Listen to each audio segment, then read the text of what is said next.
Somos lesbianas, homosexuales, gays, transvesti, transgénero y mucho más. Gracias por acompañarnos. Hoy está aquí el maestro Benjamín Callejas Hernández. Gracias por aceptar la invitación. Gracias a ti, Eli. Me siento honrado de estar en tu programa.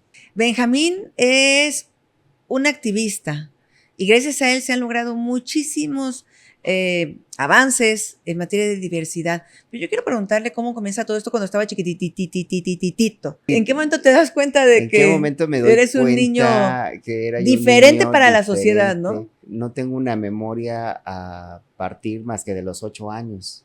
Antes, la verdad es que no tengo ningún recuerdo, pero a partir de los 8 años, yo veía a mi mamá e imitaba las cosas que hacía mi mamá. Quería hacer de comer, quería trapear, quería tender camas, quería hacer cosas propias por roles y estereotipos asignadas a las mujeres.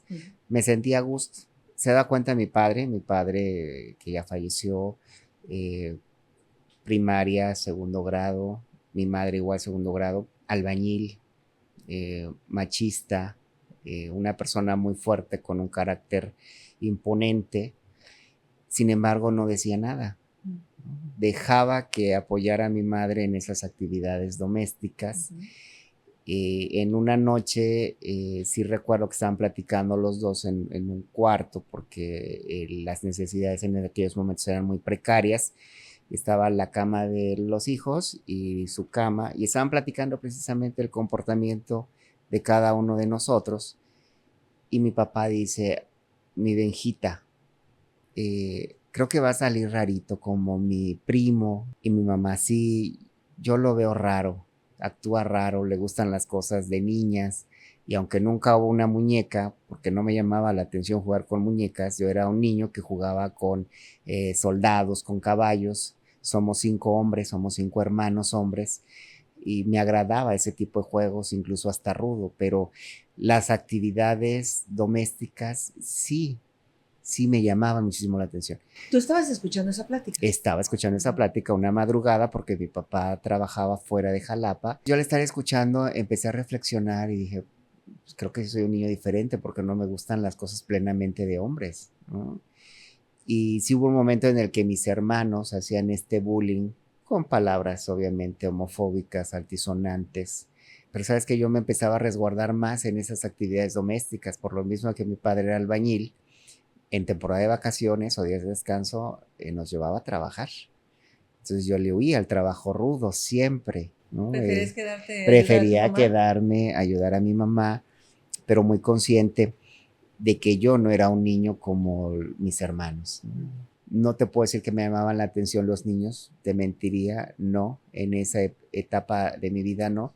Ya como a los 12, 13 años que teníamos un vecinito que sí me empezó a llamar la atención, pero con esta represión, imagínate, mi padre machista, ¿no? Con un trabajo rudo, con un carácter fuerte, vivir con 5 hermanos, todos hombres, ¿no? También el mismo estilo de rol y estereotipos en el vocabulario muy fuerte, con esta sensación de verme descubierto, con temor, con miedo, pero al mismo tiempo se me venía a la mente como el que voy a defraudar a mis papás, ¿sabes?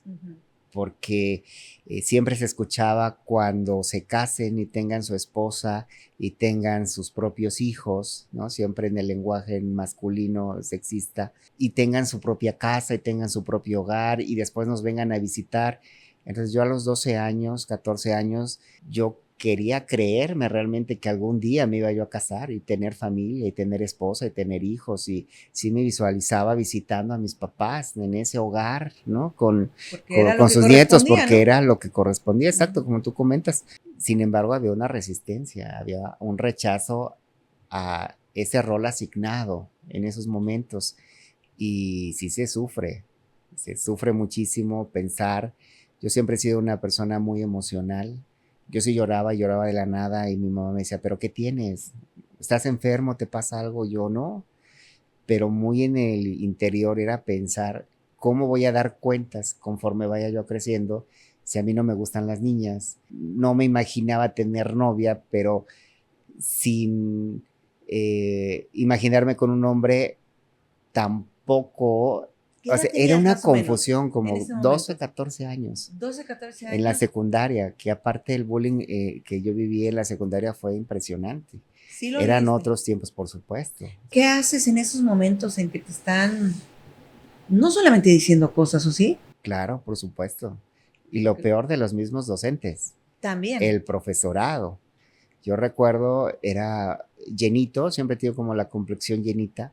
Y pues obviamente sí tengo un manerismo marcado, evidente. El profesorado decía, pues no se comporte como niña. Y entonces a la hora de hacer educación física, pues 2 vueltas más, ¿no? Para que se le quite lo niña, ¿no? Entonces me ponían a correr 2 vueltas más que el resto de mis compañeras y Oye, compañeros, ¿qué ¿no? sentías en ese momento? ¿Tristeza, enojo, impotencia? Sentía yo muchísima impotencia, muchísima tristeza. Yo siempre le tuve como aversión a la escuela, ¿sabes?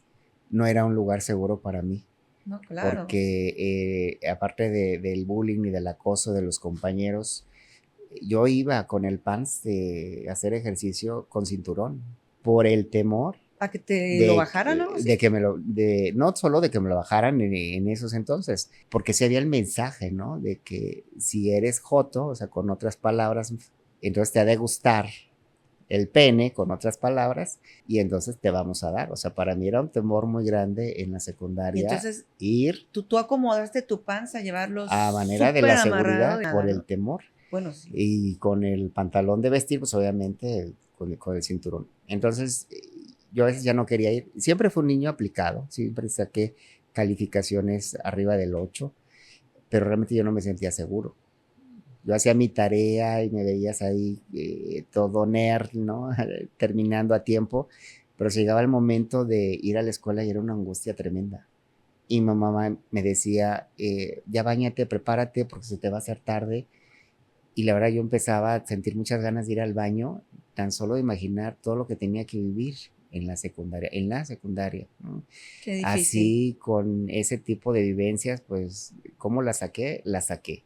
Y sí sentí un poco de alivio, refugio con 2, 3 amiguitas que me acompañaron durante toda la secundaria, que incluso se sentaban a los lados, ¿no? Y se ponían al tú por tú con mis compañeros y les decían, no te metas con él, ¿no? Mira, qué Y valioso. se peleaban, ¿no? Y yo me sentía muy, muy protegido por ellas, pero en general era una vivencia muy desagradable. Así transcurre la secundaria, que Así además es. para cualquier persona es complicada porque es cuando se va definiendo muchos temas como el de la sexualidad, ¿no?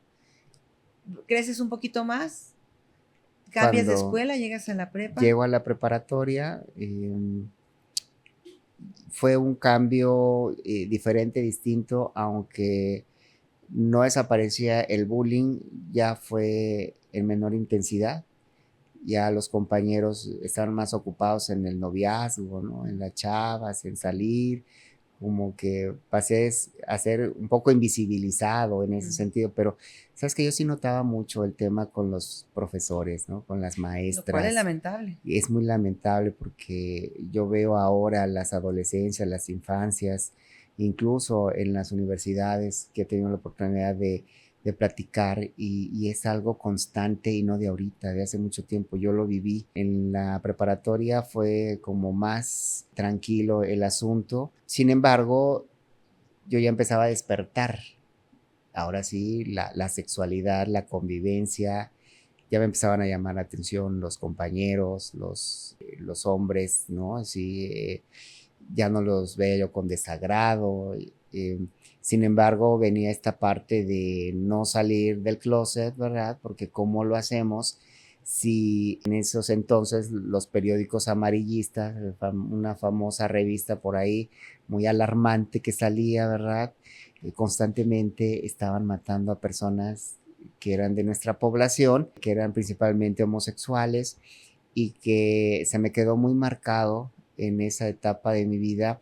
Teníamos un vecino que era homosexual, era un enfermero que trabajaba en el hospital civil y de momento escuchamos en la noche patrullas, ambulancias y gritos en la calle. Salimos a ver qué pasaba. Fue mi primer contacto con una situación muy agresiva, el ver cómo sacaban al compañero en una camilla todo ensangrentado porque le habían dado muchas apuñaladas, ¿no? Entonces me quedé con esa impresión y el temor se incrementó, ¿sabes? Claro. Porque mi mamá y mi papá decían, pues pobre gente, ¿no? Pobres homosexuales, tienen una vida muy difícil, por lo general les matan, ¿no? Terminan muertos a una temprana edad. Entonces, pues imagínate yo con esa experiencia, esa impresión, pues mucho menos me daban ganas de querer salir del closet y pensando, sabes que siempre en las demás personas, pensando en no ocasionar un dolor a mi mamá, a mi papá, a mi familia, aunque yo por dentro me estuviera derrumbando. ¿Pasaste de sufrir acoso a sufrir invisibilidad? Así Todo es, lo que yo diga o haga puede ser alguien lastimado, o mis así papás es, o yo. así es. ¿Y cuándo llega el momento en que dices, pues ahora sí que sea como sea, cuando te enamoras? Me enamoro la primera vez, Ajá. cuando platico esta historia, me dicen, empezaste muy tarde, ¿no? Empezar a despertar mi sexualidad como tal a los 25 años, en donde yo me empecé a atrever a meterme a alguna página de chat para platicar con alguien que estuviese en mi misma igualdad de condición, de mi misma preferencia, conocer personas a través de ahí, porque no era muy común que salieras a relacionarte de esa forma en Jalapa en esos entonces. Y yo decía, qué terrible que yo teniendo 25 años tenga que estar contactando a alguien a través de internet. Y qué terrible lo que han de haber vivido las generaciones anteriores, que cómo le hacían para esas relaciones, ¿no? Claro. Muy difícil. Y así fue cuando empecé a despertar, empecé a conocer a mucha gente valiosa y efectivamente sí, me llegué a enamorar por primera vez a los 25 años, una relación muy extraña, muy rara porque era a distancia, sin embargo el amor existía, ¿no? Pero no para ahí porque viene la parte de llevar la relación en secreto, en no poderlo externar por la familia, por el trabajo, por las amistades, Sí, hay una el parte qué donde dirán la sociedad en el primer general. amor es súper bonito y uno lo quiere platicar, Así pero es. en este caso había que guardar silencio. Había que guardar O sea, estás muy mucho, contento, ¿sí? mucho silencio Ajá. en ese entonces para mí. Pasa esta primera relación, conozco una segunda relación donde ya se da esa oportunidad de empezar a salir, de visibilizarse. Y en ese entonces estaba una canción muy famosa, ¿no? Te voy a cambiar el nombre con Joan Sebastián. Y pues realmente nos cambiábamos los nombres. No había esa apertura en decir, Benjamín es mi pareja y fulanito, igual, ¿sabes? Pesaba mucho el prejuicio Por miedos, por miedos y por ver el contexto claro. social. Seguía viendo las notas en los periódicos, seguía viendo lo que ocurría en las revistas, los comentarios. Me tocó un segundo asesinato de una amistad muy querida. Ya había teléfonos, no había WhatsApp, pero había mensajes de texto. Nos dicen, ¿sabes qué? Fulanito, nos acaban de mandar un mensaje, lo acaban de agredir. Fuimos un grupo de amigos y entonces veías los escalones todo ensangrentado de que le asesinaron a nuestro amigo y todavía le dio tiempo de salir por las escaleras y dejó las paredes embarradas de sangre, manchada de sangre, y escuchar a los vecinos decir, pues es que se lo ganó, porque era homosexual y porque es un castigo divino y porque es un Ay, castigo de no. Dios que le vaya mal por ser sodomita, sin respetar el dolor. Fueron cosas muy difíciles, Eli, realmente eh, que no digo que ahora no lo sean, pero quienes estuvimos en un sándwich de transición de la invisibilidad a que ahora pudiese darse la oportunidad de salir del closet, estábamos como muy oprimidos entre si te regresas o evolucionas, pero era una opresión muy grande y seguían matando a nuestra gente. Y fue parte de todo esto que vas viviendo en este proceso también del mundo y de la sociedad que te lleva a decir, a lo mejor sin haberlo siquiera planeado, algo tenemos que hacer. Te soy honesto, yo seguía en una vida gay heteronormada, en una relación también muy duradera, en donde nos presentábamos como primos. Mi suegra me presentaba como mi sobrino. Era algo muy extraño, eran secretos a voces, pero así nos manifestábamos. Una relación muy bonita. Sin embargo, no había esa posibilidad. Y yo escuchaba de momento que se venía la primera marcha gay, la segunda marcha gay, de otro conocido activista aquí de Jalapa, Leonardo Ruiz. Y yo decía, no, ¿yo a qué voy? A quemarme, a visibilizarme. Eso no es para mí. Yo tengo un trabajo. Entré a trabajar en la docencia, yo doy clases, estoy frente a grupo. ¿Qué van a decir los compañeros maestros? ¿Qué va a decir mi mamá? ¿Qué va a decir mi familia? ¿Qué va a decir la familia de mi pareja de ese entonces? Siempre me mantuve al margen. Cuando decido empezar el activismo es cuando yo caigo enfermo por una situación de un tumor en la cabeza. Me bajaron las defensas, yo soy una persona que vive con VIH y entonces el haber estado en una relación en donde se le invierte a un hogar que no es tuyo, empieza a derrumbarse la parte de la romantización del matrimonio y que quede claro, creo en el amor, creo en el matrimonio como institución, pero también es una realidad que hay muchas parejas que cuando ya no se comprenden y las leyes ahora te protegen para que cuando se dé una separación de bienes sea de manera igualitaria, hay que usar también ese derecho. Entonces yo me quedé desprotegido, enfermo en esas condiciones y sin un peso porque le invertía a un hogar que no era mío. Okay. ¿No? Entonces dije, bueno, ¿qué pasa, no? Y platicaba yo con amistades de derecho y eran abogados y me decían, pues es que fuiste un pentonto, ¿para qué le inviertes a un lugar que no tenía tu propiedad? ¿Sí? Y entonces es donde me empecé a dar cuenta que hacía falta meterse a cuestiones legales porque no estábamos en igualdad de condiciones. En ese entonces, una mujer que vivió durante mucho tiempo con su pareja podía demandar y podía sacar mínimo la pensión alimenticia o una indemnización o que se le regresaran los muebles, ¿no? Y yo me ponía a pensar, ¿y cómo regreso a ese hogar y me llevo los pisos, la taza, las cortinas, los muebles? Y fue una situación muy difícil, Eli, porque hasta perdí un empleo, perdí una clínica por atenderme en salud, no me arrepiento, pero sí vi esa desigualdad.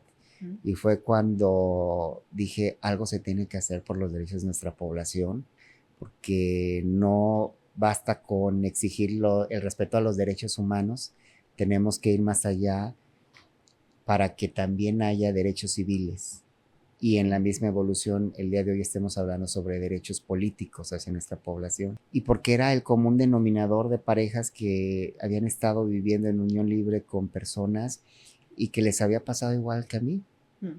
Que una de las dos partes había invertido en algo y en algunos casos, digo, yo hablo en tema de enfermedad, pero muchas amistades se acercaron conmigo, falleció mi pareja y entonces la casa que amueblamos llegó la familia y le puso candado, ya no me dejó entrar, pero lo que está ahí, yo también lo aporté, ¿no?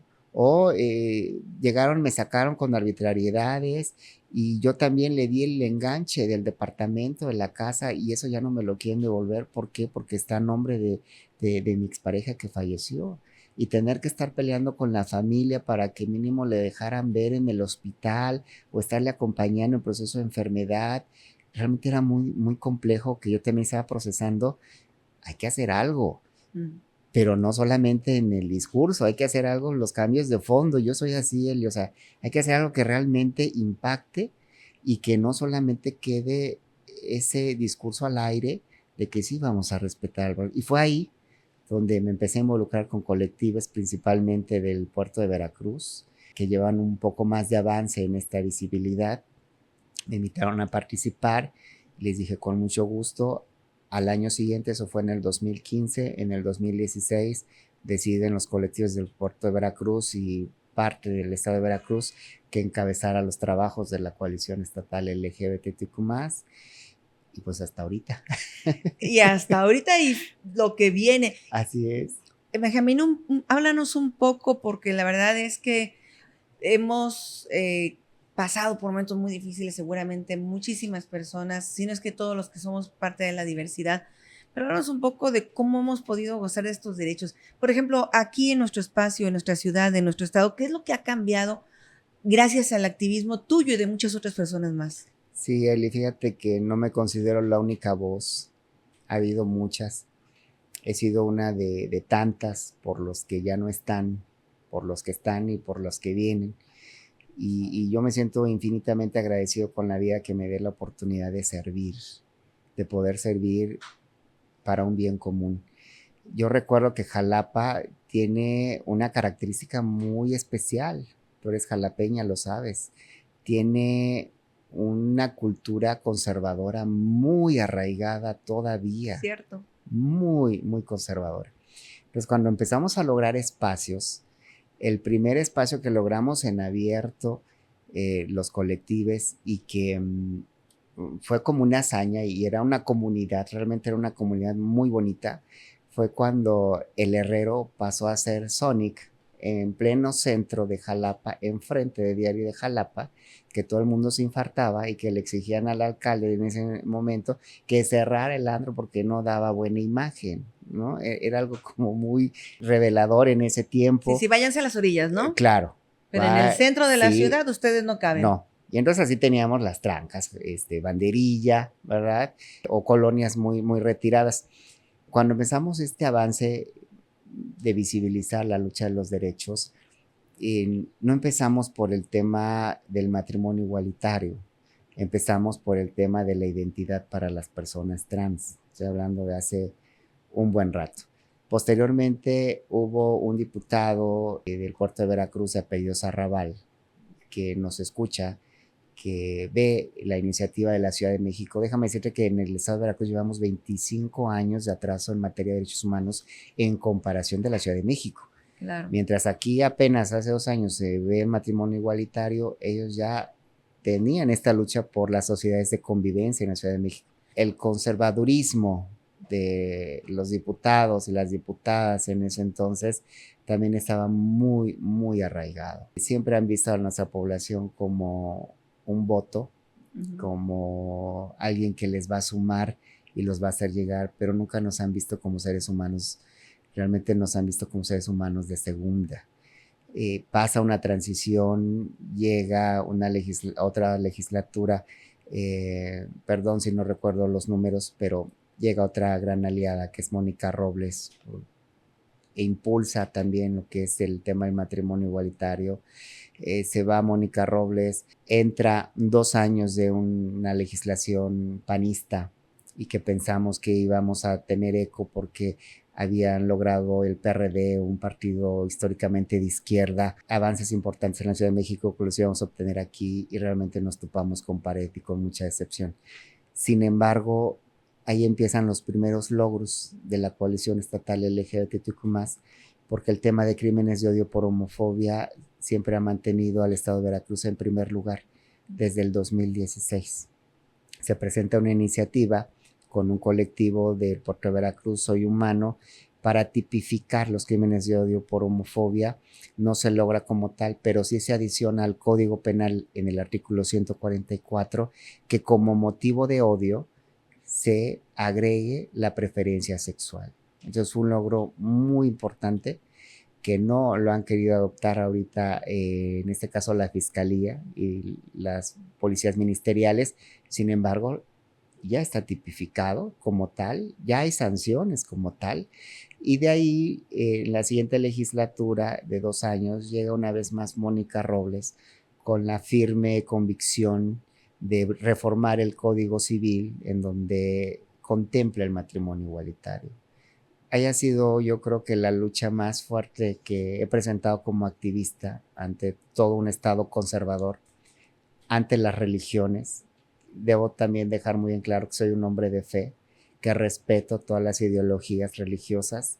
Sin embargo, no debo tampoco taparme los ojos y callarme ni hacer oídos sordos que muchos liderazgos religiosos estuvieron en contra de esa iniciativa. Lo cuentas legislatura por legislatura, hay que recordar que cada una dura 3 años, a excepción de una que hubo de 2, y estamos hablando de una lucha de muchos años para tener avances que por más pequeños que sean, son muy significativos en que hoy tengamos ciertas libertades. Y digo ciertas porque todavía falta mucho por hacer. Estás hablando de la tipificación, por ejemplo, de los crímenes de odio, ¿no? En el Código Penal, pero que ya hubo un avance y que seguramente con el trabajo de ustedes y de muchísima gente más, porque así como tú te uniste en algún momento, pues otras personas se van uniendo, se van logrando estos beneficios que de momento hay quienes los disfrutamos sin saber por todo lo que se ha tenido que pasar. Todo el trabajo que Fíjate, se ha hecho, y hay que decirlo, que también han encontrado rechazos, puertas cerradas, pero también personas dispuestas a decir, sí, vamos a hacerlo. en el tema del matrimonio igualitario te comentaba que ha sido la lucha más fuerte que he presentado como activista. Recibimos una agresión brutal por parte de los grupos religiosos. Recibimos una violencia verbal, psicológica. Teníamos a la gente aquí gritándonos, escupiéndonos, nosotros manteniéndonos firmes, en no caer en provocaciones, pero también con mucho temor porque varios de esos foros nos sitiaron, que era terrible imaginar que nos fueran a linchar o hacer algo por presentar una iniciativa en materia de derechos humanos igualitarios. Fue frustrante que al final no pasara porque fue un trabajo impresionante, un recorrido por todo el estado que cuando dice no, no pasa, sí nos desmoralizó mucho porque dijimos no se vale, no es justo, porque no estamos pidiendo derechos especiales, estamos pidiendo los mismos derechos para que nuestra población pueda acceder a otros del mismo nivel, como te comentaba, los derechos civiles. Pero dije, no nos vamos a quedar con esta espinita. Ajá. Tenemos que buscar la manera de que el matrimonio igualitario sea una realidad en el estado de Veracruz. Hoy lo es. Cambiamos la estrategia y nos fuimos por el litigio estratégico, por la acción de inconstitucionalidad. Hemos encontrado el respaldo en las instituciones, entre ellos la Comisión Estatal de Derechos Humanos. Trabajamos la acción de inconstitucionalidad, se presenta a la Suprema Corte de Justicia de la Nación. Primero la presentamos nosotros, después la presenta la Comisión Nacional de Derechos Humanos, se adiciona la de la Comisión Nacional de Derechos Humanos a la nuestra, y después de un tiempo la Suprema sentencia al Congreso para que se legisle a favor del matrimonio igualitario. Entonces dijimos, esto es lo que queríamos, era lo que se necesitaba, y ese día fue día de fiesta que dije, hago una remembranza de lo que han pasado mis compañeros en esta lucha, lo que pasamos nosotros. Eh, sí, sí nos llena de satisfacción por el bien común, por el saber que muchas parejas se han casado, que materializaron de alguna manera en el estado de Veracruz. Yo estoy casada en el estado de Por Veracruz. supuesto, por supuesto. Gracias a esta lucha. No sabes cómo te llena de satisfacción. Y no te puedo comentar que con un fin personal, pero sí con un fin colectivo, escuchar que muchas familias han accedido a derechos a raíz de que se da el matrimonio en el estado de Veracruz. ¿Estás casado? No, vivo en concubinato, pero eso es algo que también nos dejó la reforma anterior, que se reconoce el concubinato entre personas del mismo sexo, y dice textualmente, si lo revisan, el concubinato tiene los mismos derechos que el matrimonio. Ahora ya es una realidad. Entonces, quien se quiera casar adelante, que lo pueda hacer de manera legal, pero quien viva más de 3 años con su pareja tiene el acceso a los mismos derechos, y de las satisfacciones que se da del matrimonio igualitario es que un compañero que vivió mucho tiempo en unión libre con su pareja ahora es beneficiario de la pensión porque él falleció por parte del IMSS. A eso me refiero, que el avance ha sido muy significativo. Hace falta promocionar lo que hay ahorita para que podamos acceder a lo que se puede tener. A lo que ya está y seguir construyendo lo que viene. Benjamín, yo quiero darte las gracias. Es un miedo a lo que se ha vivido y a lo que tú has visto y muchos hemos visto, que son crímenes de odio, o sea, que las personas son asesinadas. Y creo que pues con esa valentía has logrado, junto con muchísimas otras personas más, que el Estado de Derecho se prevalezca, que los derechos humanos se hagan valer y que tengamos las libertades y la igualdad que por tanto tiempo se ha buscado. Yo quiero darte las gracias. Cuando volteas para atrás y dices, mira nada más, ¿dónde comencé? Y hoy, en este momento, ¿en dónde estoy? ¿Qué piensas? Es una satisfacción personal, porque como te decía, venimos de una familia con muchas precariedades, como la gran mayoría, de vivir en una casita de lámina de cartón, de palos, como todavía vive mucha gente en México y en nuestro estado, en nuestras colonias, y voltear a ver no por lo material, porque al final todavía no llega lo material, pero el crecimiento tan grande que se da como ser humano, el hecho de haber recorrido con el esfuerzo, ¿no? Del fruto del esfuerzo, de la dedicación, de decir, tenemos que dejar legado. Fíjate que cuando yo estuve muy mal de salud, si hay un antes y un después, literal, a mí los médicos me decían, tú no vas a sobrevivir, no la vas a librar. Sin embargo, estamos aquí todavía dando guerra. Oh, es que te Y la faltaban muchas cosas por batalla. hacer y todavía te faltan más. Entonces, en ese parteaguas, sí te llena la satisfacción al alma de decir lo poco que he contribuido a que el día de hoy la visibilidad en el estado de Veracruz por nuestros derechos sea significativa. Claro que te alimenta y te hace sentir muy bien, porque también logramos que el gobierno del estado adoptara una campaña de los días 17 de cada mes para visibilizar nuestros derechos, y todas las dependencias de gobierno hacen acciones, actividades. Me da muchísimo gusto porque eso antes, una persona de diversidad sexual plantarse en una dependencia de gobierno, hablar de esos temas era imposible. En ese sexenio lo logramos, se pudo avanzar en ese sentido. Las personas activistas y pues, de diversidad que también se dedican a la promoción y defensa de los derechos humanos me dicen, ¿sabes qué? Me están invitando constantemente, qué bueno. Me da muchísimo gusto porque al final son esas brechas que logramos abrir a golpes, a derrumbar las paredes, porque realmente fue de esa manera, y que las nuevas generaciones pueden sentirse con esa seguridad de que estamos construyendo algo para que tengamos un mundo mejor. Hace falta mucho por hacer, sí es cierto, pero creo que si comparamos el antes y el día de hoy, no es que haya más crímenes de odio por homofobia, lo que pasa es que no se hablaba de ellos. Claro. No es que no haya habido violencia con nuestras poblaciones, es que nadie la señalaba, nadie le exigía al Estado que pusiera atención. La problemática siempre había estado. Y dicen, es que ahora hay más, es que ahora, qué bueno que se denuncia, qué bueno que se visibiliza, porque lo que no se menciona no existe. Y nosotros existimos porque resistimos, insistimos y porque tenemos ese derecho a vivir plenos, plenes, felices. Y realmente te puedo decir que la comunidad LGBT es muy humanitaria, es solidaria, desde las fiestas patronales, desde que estamos enseñándole el vals a la quinceañera, desde que estamos sumándonos a muchísimas cosas en el ambientalismo, en la protección animal. Y yo me pongo a pensar, nosotros no discriminamos y le damos inclusión a todas las personas. ¿Por qué las personas nos siguen excluyendo de todo eso? Benjamín, después de todo lo que te ha tocado vivir en lo personal, en toda la comunidad cercana, si tú volvieras a nacer, ¿pedirías nacer diferente? Fíjate que no, Eli.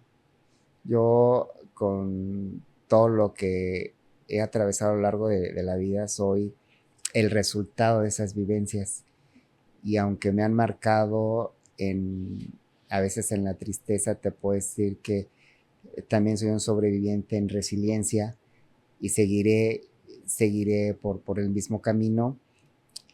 Aún con todo, se me vienen de momento imágenes en la secundaria, porque sí es cierto que se vivía bullying, también tuve momentos felices, la infancia con mis hermanos, la convivencia con mi papá, las amistades, los momentos de amor con mis exparejas.